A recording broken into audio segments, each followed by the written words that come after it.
माननीय सभापती महोदया, ही जागा केंद्र सरकारची, आपण महाराष्ट्र सरकारी वॉचमन आहे, केअरटेकर आहे. केंद्रीय गौण खनिज विभागानं त्यांना ती जागा देऊ केली, परंतु अटी शर्तीच्या अधीन राहून त्यामध्ये महाराष्ट्र वन्यजीव विभागाचा अभिप्राय, वन विभागाचा अभिप्राय, केंद्रीय वन्यजीव विभागाचा अभिप्राय, या सर्वांच्या अटी शर्ती मंजूर होणार असतील तर ती जागा त्यांना वापरता येईल.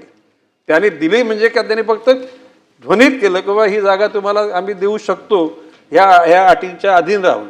त्या अटी त्या ठिकाणी पुऱ्या होऊ शकत नाहीत, त्याच्यामुळे तिथे गौण खनिजाचा कारभार होईल याची कोणी भीती बाळगण्याची कारण नाही.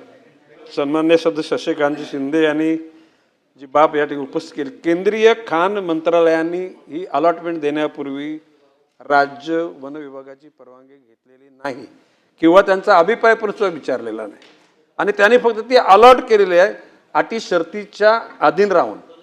त्याच्या अटी शर्तीमध्ये एकूण वन मंत्रालयाच्या वन्यजीव विभागाची त्या ठिकाणी सुद्धा संमती लागेल.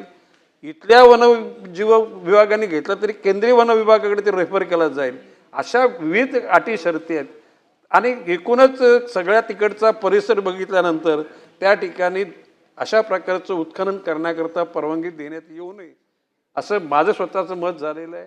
माननीय मुख्यमंत्र्याचं असं मत झालेलं आहे. फक्त आता ही बाब म्हणजे उच्च न्यायालयाच्या अधीन गेल्यामुळे आम्ही देणार नाही किंवा देऊ असं बोलणं उचित होणार नाही, म्हणून मी फक्त माझं व्यक्तिशः आणि मुख्यमंत्र्याचं मत सांगितलेलं. म्हणजे ज्याला विचारलं जाईल ते कोर्टात सबमिशन केलं जाईल, नक्कीच करणार.